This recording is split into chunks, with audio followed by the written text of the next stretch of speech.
What's up guys, Barry here, and in this video I'm going to share with you exactly how and why I like to chop samples manually within the machine.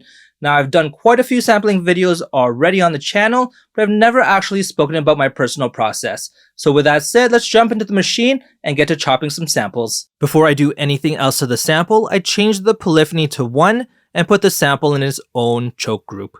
Next, I'll play around with the tune to see what kind of pitch and tempo I like the sample in.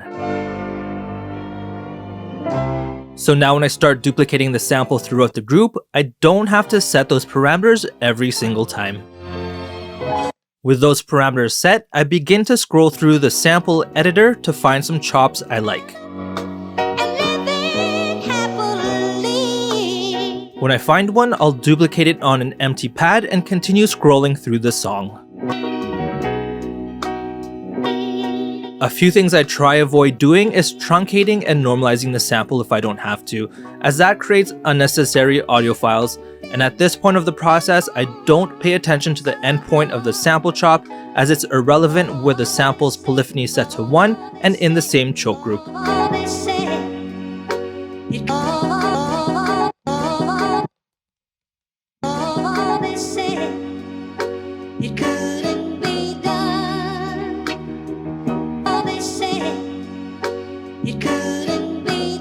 So what I'm listening for is memorable instrumental parts I can string together, a word or vocal phrase I like, really anything that jumps out I'll put on a pad and continue, and not spend too much time finessing the waveform.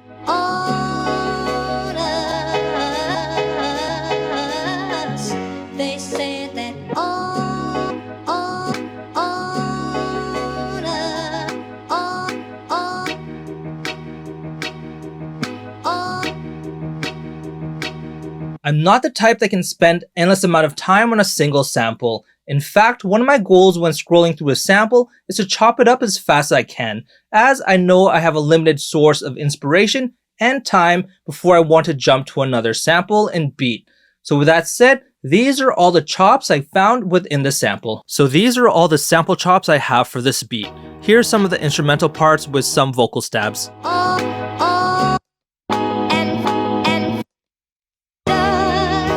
Some vocal melodies, a vocal phrase,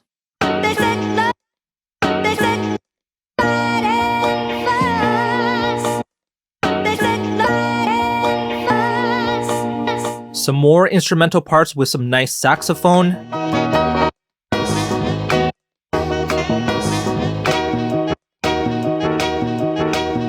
and on pads 15 and 16 are some larger chops that will be used for the intro and outro of the beat.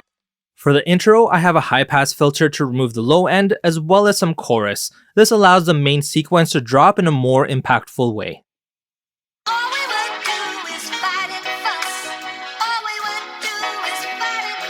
And for the outro, I edited the audio to fade out. And this is the only chop where I adjusted the endpoint to allow for a faster fade out to end the beat. I use tap tempo to find the BPM of the sample, which in turn dictates the tempo of the beat.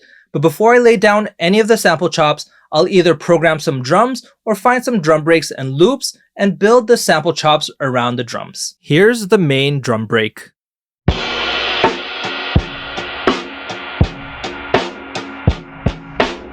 And for some texture, I have this drum loop with a filter on it.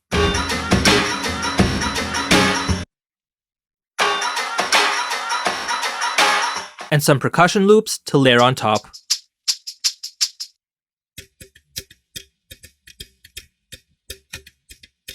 Here's the drum loop all together.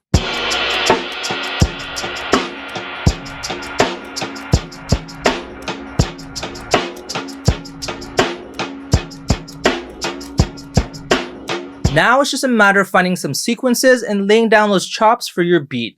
Before I do that, I'm going to quickly ask you guys to hit that thumbs up button if you haven't already, and to consider subscribing for more beat making content.